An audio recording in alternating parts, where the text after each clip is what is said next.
Under the leadership of General Oliver O. Howard, an able and conscientious man, the Freedmen's Bureau went promptly to work. The Freedmen's Bureau has been the subject of many historical studies. Among the best are Paul S. Pierce, The Freedmen's Bureau, 1904, and Laura J. Webster, The Operation of the Freedmen's Bureau in South Carolina, 1916. Its agents soon penetrated to every portion of the South and were kept busy for a time, distributing the bare necessities of life to hundreds of thousands of needy, white as well as black. Without this assistance, there can be no doubt that many of both races would have starved to death, or one might properly say many more white have starved than did. Many more might have starved than did. The Bureau also made a laudable effort to provide its dependents with medical care and hospitalization, but among the Negroes who knew so little about how to take care of themselves, illness took a frightful toll. The mortality among Negro children, who in slavery times would often have been nursed through their illnesses by the plantation mistress herself, but now had to depend upon the pitifully inadequate ministrations of their parents, was particularly appalling. The plan to distribute abandoned land to the freedmen led to an unfortunate misunderstanding. It was inferred at first that all land abandoned because its owners had left it for Confederate service would be available for distribution, but President Johnson's policy permitted the pardoned owners of such property to recover it. The result was that the Bureau had comparatively little land of value to give away. The Negro, however, got the impression, often deliberately spread by unscrupulous agents, that each freedman would soon be given 40 acres of land and a mule. Some included for good measure a white man to do the work. With so rosy a prospect for the future and an abundance of free rations for the present, many of the Negroes found it difficult to see why they should do more than await the day of, quote, Jubilee, end of quote. For some of them, this day was dated. On January 1st, 1866, they believed the redistribution of land would take place. In noting the governmental assistance given to the South after the war, one should remember the Army of Occupation. For several years, detachments of federal troops were not far away in any part of the South, and there were regions in which the hated, quote, blue bellies, end of quote, as they were inelegantly termed, were very numerous. The Northern Army, always abundantly provided with rations, clothing, and other supplies, shared its plenty with the destitute. This was the more natural because so many of the federal troops were themselves Negroes. When the war ended, most of the whites in the federal army had taken the first opportunity to be, quote, mustered out, end of quote. But the Negroes had shown no such eagerness, and many of them were allowed to remain in the service. The soldiers, whether white or black, had money to spend, and the government spent still larger sums for their maintenance. Directly or indirectly, the Army thus contributed an appreciable amount to the economic rehabilitation of the South.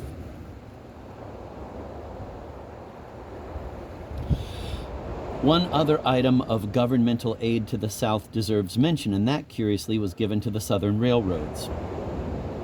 Carl Russell Fish, The Restoration of the Southern Railroads, 1919. While Northern troops accounted for an enormous amount of railroad destruction, it is also a fact that wherever the operations of the Federal Army required the reconditioning of the railroads, that too was done. In those portions of the Upper South that the North had long held, the railroads were actually left in better condition than they were found. At the end of the war, the United States War Department even went so far as to take over and reorganize some of the bankrupt railroad companies, and then, with loyal boards of directors assured, to return them to their owners. Private benevolence added a little to the aid given by the government. The Negroes naturally were the recipients of much such attention. Even before the end of the war, the American Missionary Association, for example, had begun a work among them that led to the expenditures after the return of peace of about $100,000 annually, mostly on Negro education. Also, the churches of the North sent a sizable army of missionaries, preachers, and teachers into the South. At first, many such individuals assumed that the collapse of the Confederacy meant that the separate Southern churches would also cease to exist, and that reunion under Northern domination would follow immediately with themselves in prominent positions. This failed to happen, but the missionary zeal of the Northern workers found a ready outlet in helping the Negroes adjust themselves to freedom. They induced most of the ex-slaves to separate from the churches of their former masters and to form new churches of their own. They used Northern missionary money to build and maintain Negro churches and schools and to care for the needy. Among the most active in this respect were the agents of the Freedmen's Aid Society of the Methodist Episcopal Church. But similar work was supported by the Baptists, the Presbyterians, and many other denominations. Philanthropy, although then in its infancy, furnished another source of outside income to the South. The most notable donation of this kind came from George Peabody, who gave the income from a fund of $2 million or more to the suffering South for the good of the whole country. The Peabody Education Fund was wisely administered and proved to be an effective aid to the establishment of better common schools in the South. The Negroes themselves were pathetically eager for book learning and flocked into whatever schools were provided for them. Most of them, however, showed no great proficiency beyond the elementary stages, and the wisest of their advisors were soon counseling them to seek vocational training rather than the higher learning, including Greek and Latin, that altogether too many of them craved.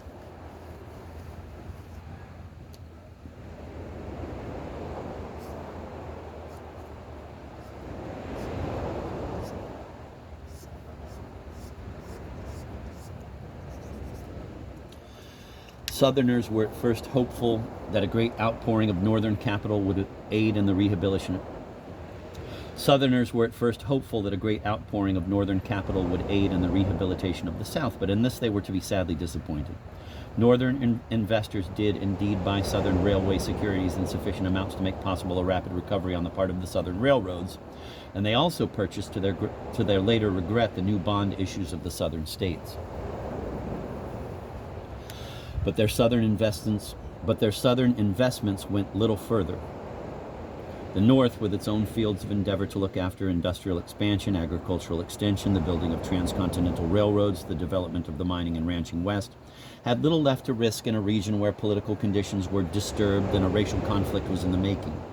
Thrown back upon its own meager resources, the South made numerous small beginnings in the lumbering industry and the manufacture of tobacco and the establishment of cotton mills and the exploitation of its resources in coal and iron, as well as in the restoration of its agricultural activities, particularly the growing of cotton, which became again, as before the war, its chief concern.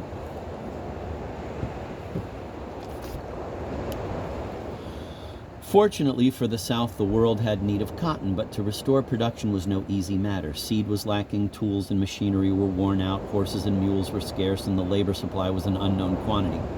Many Southerners, convinced that without slavery the Negroes could never be induced to work, hoped to devise some scheme for sending them back to Africa or to the West Indies, and still more believed that the salvation of the South lay in replacing or supplementing Negro labor with that of immigrants from Europe or elsewhere. But the Negroes would not go and the immigrants would not come. Some of the planters attempted to revive the old plantation system on the basis of free labor. Backed with whatever money the promise of cotton enabled them to borrow in Europe or in the North, they offered the Negroes wages to return to their former duties. Such a transaction was apt to be carefully watched by the Freedmen's Bureau, which usually insisted on a written contract, with the amount of the wages and the conditions of labor carefully set down. It was not the planter, however, who broke the contract, but the freedman, who rarely saw point to working after he had earned a few dollars. Delayed wages were sometimes tried, but with equally indifferent results. Other planters offered laborers a share. Other planters offered laborers a share in the annual proceeds of the plantation, but this system likewise proved defective. The freedmen resented the necessity of working in gangs as in slavery times, and even more the existence of anything bordering on oversight. In the end, the plantation system had to go, and in a sense the promise of 40 acres and a mule was realized. The planters found by experience that only when they split up their land into small plots with a Negro, or it might be a white tenant, in charge of each, could they obtain satisfactory results. Each tenant had usually to be supplied with not only his mule, but his seed, his tools, and his living until the crop was harvested. All this the landlord either furnished directly or by obtaining credit for his tenants at one of the numerous country stores that sprang up all over the South. The crop lien secured both the landlord and the storekeeper against loss. As a rule, the tenant turned over from a third to a half of his produce to the landlord as rental, and all the rest went to repay his debts. But by working along on his own time in his own way, he at least produced a part of a crop. His status, bound as he was by his crop lien, lay somewhere between slavery and freedom, but it amounted perhaps to as great a change as his limited experience would permit. The first few crops after the war, with the Negroes unsettled and the Freedmen's Bureau at hand to back them up in fantastic demands, were miserable failures, but by 1869 a cotton crop worth $250 million was marketed. From that time forward, the acute poverty of the South began to abate. M.B. Hammond, The Cotton Industry, 1897, is a book of enduring merit. Consult also R.P. Brooks, The Agrarian Revolution in Georgia, 1865 to 1912.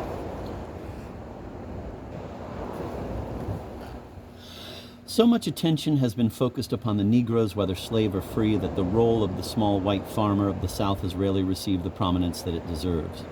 Even before the Civil War, white labor accounted for a considerable part of the South's crop of cotton, and after the war, the proportion tended to increase. In general, the land worked by the whites in the time of slavery was inferior to that included in the great plantations and worked by slaves. But after the war, the planters were glad to obtain tenants, white as well as black, and they often found it necessary to sell a part or even all of their holdings. Independent ownership was greatly stimulated by the low prices that landowners were obliged to accept. Land that had been worth from $20 to $30 an acre before the war sold for from $3 to $5 an acre after the war, and sometimes for less. Many of the whites who had owned poor land before or no land at all took advantage of this remarkable opportunity to buy. In 10 years, according to the census of 1870, the number of farms in South Carolina had increased from 33,000 to 52,000, in Mississippi from 43,000 to 68,000, in Louisiana from 17,000 to 28,000. In the other southern states, the figures, while not so striking, show the same general trend. Some of the new landowners were Negroes, but their holdings were generally very small, and most of the land that had changed hands went to whites. A considerable number of Northerners were attracted into the South by the low prices of land, but most of them were unable to adjust themselves satisfactorily to the new environment. While cotton was the best money crop of the South, it must not be forgotten that Southern agriculture, both before and after the war, produced some of nearly everything that can be grown on farms. Rice culture, which had been an important activity in South Carolina and Georgia before the war, showed in those states few symptoms of revival, but in Louisiana, the production of both rice and sugarcane was successfully undertaken. Tobacco growing in the Upper South made rapid headway, particularly in Kentucky, where the crop increased from 54 million pounds in 1865 to 103 million pounds in 1871. In the states where cotton had never been king, and where in consequence the concentration of Negroes had been less marked, the problem of restoring normal production was far more easily solved. After the first 2 or 3 hard years, livestock and foodstuffs could be found practically anywhere in abundance.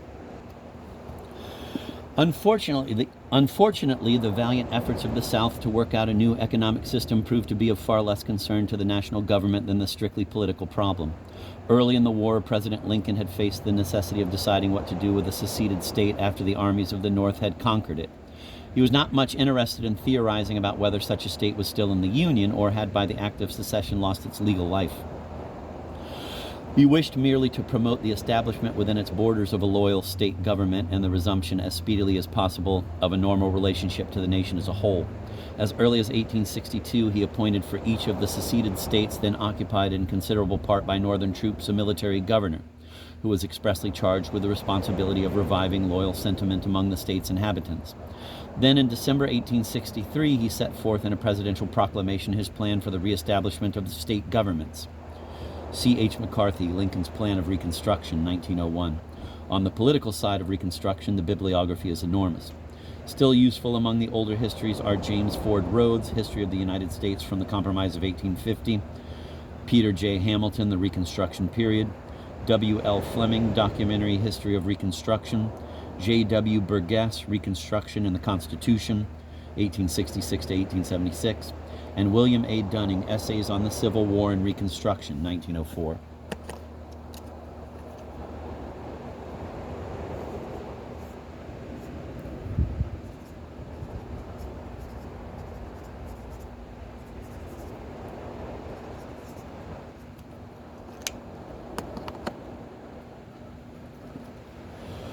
Pardons were promised, with a few exceptions aimed mainly at high civil and military officers of the Confederacy, to all who would take a prescribed oath of allegiance to the United States, and whenever in any state as many as 1/10 of the number of persons who had voted in 1860 should take the oath, a civil government was to be inaugurated, which the president bound himself to recognize, quote, as the true government of the state, end of quote. Operating under this plan, 3 states, Tennessee, Louisiana, and Arkansas, succeeded during the year 1864 in recreating state governments and were accorded presidential recognition. The president also recognized a loyal, although decidedly impotent, government in Virginia that throughout the war had maintained a precarious existence at Alexandria. From these acts and from his various utterances, it was evident that he intended to use the full power of his high office to make the, quote, road to reunion, end of quote, as short and straight as possible. Lincoln's magnanimous attitude toward the vanquished foe was not shared, however, by the majority of his party in Congress.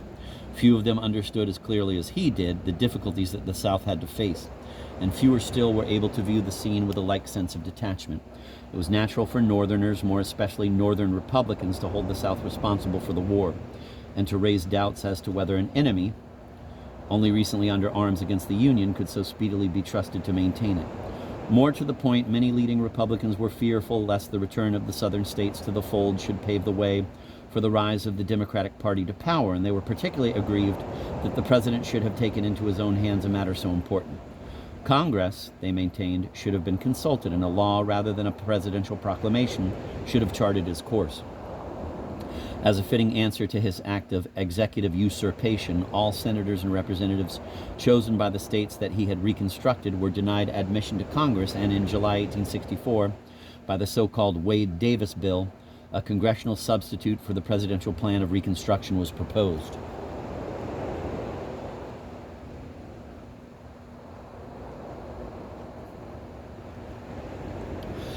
The provisions of this bill, as a matter of fact, differed from the president's plan less than might have been expected. It provided for the appointment of a provisional governor in each conquered state, but the duties assigned him were not unlike those that the president had expected of his military governors.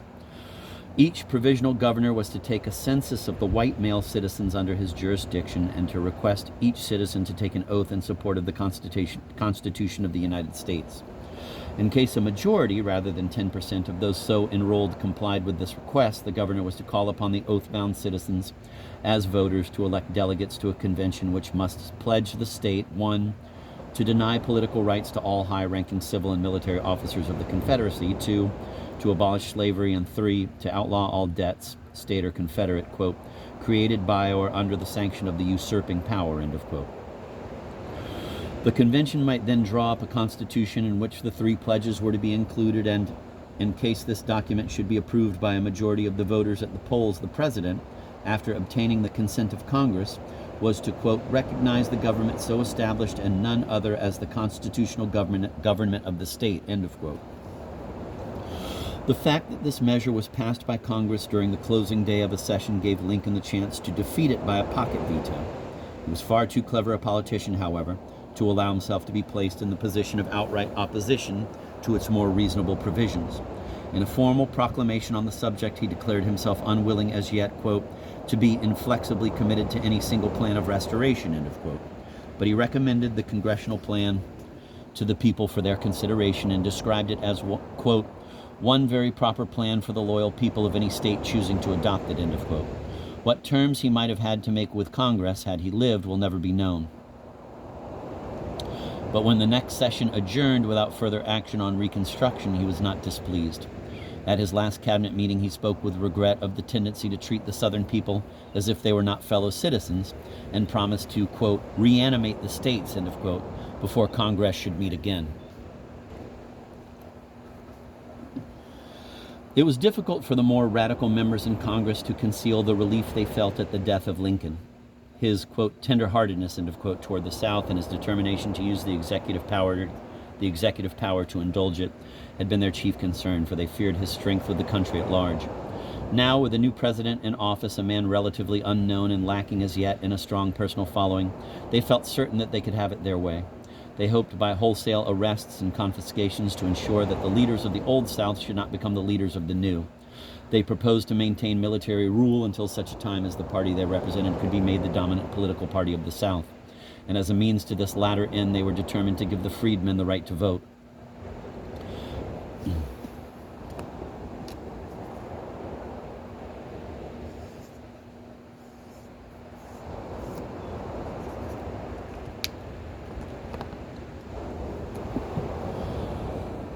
After Lincoln's death, they believed that they could count on public support for the most drastic action. They could blame the South for the assassination and fan once more to a flame the wartime passions that Lincoln had tried to allay.